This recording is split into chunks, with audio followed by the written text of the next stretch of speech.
Hi guys, welcome to this session in Microsoft Excel.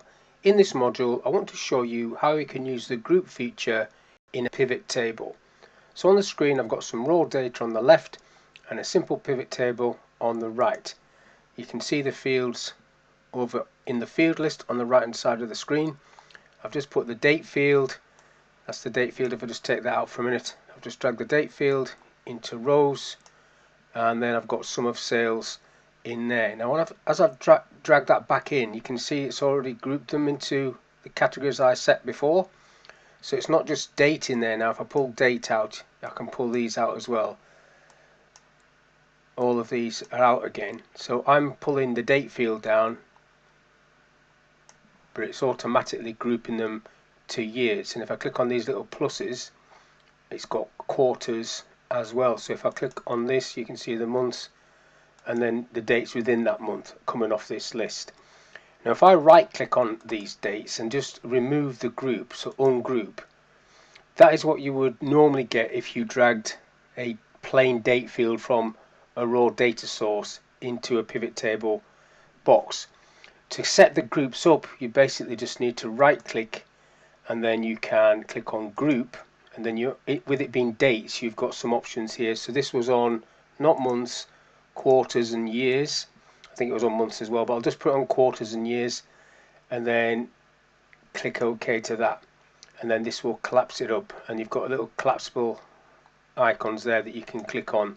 If I can get my mouse to turn around, so you can just basically collapse all the detail out of the way. So that's how you can group with dates.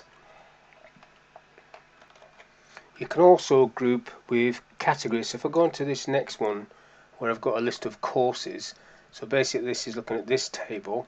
I've got courses, and then over here I've put this is this one. If I click back into this, it's looking at this. These are both looking at the same list there. So this has got courses, count of courses, sum of cost, which is there. But these courses are all Microsoft, but some of them are not Microsoft Office. So for example, Project and Visio, if I just highlight those two, just make the screen a little bit bigger. So Project and Visio are not Microsoft Office. They're Microsoft but not Office. I'm going to pull them down underneath Word. So I've got this list in the order I want it now. So basically, if I highlight these top 4 courses, right click and group, it becomes group 1, and everything else that's left over becomes a group of itself. But I don't want these to be a group of themselves, so I want to highlight these as well and right click group,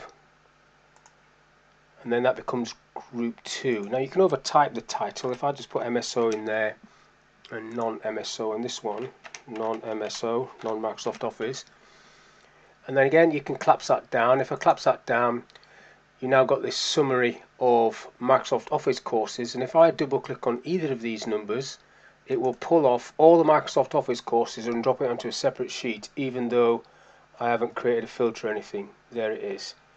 Back to practice 1. So that's you creating a group of categories and then double clicking to pull off the filtered information. Now over on the right, this one on the right, is another group, but this is grouping by the number of people on a course. If I right click and ungroup, what you've got there is just a list of courses that people are on. It's coming over from this data source over here, 2, so if I put that one as 1, so I'll get some 1s. So basically one person attended that course, and if I go back over and refresh the data so it comes up with some 1s, click over here, refresh the data so it'll come up with some 1s. Then you can sort this in if you want to. Basically just go to data sort or right click Z to A or A to Z, and then it's gone 1 to the top, and you can see this. But you can right click and group on any number field like this, and it's got an option there, so starting at 1 ending at 6. If I go by, let's have a look at, play around with some of this. If I go by 3 for example, see what that does. So 1 to 3, 4 to 6, it's telling you how many courses there are there. If you right click again and go into group, this time not ungroup, so you can just change it. So if I say change that to 2, See what that does. So now you get a set of different categories, 1 to 2, 3 to 4, 5 to 6, but it's still doing the group. It's just another feature that you've got in a pivot table.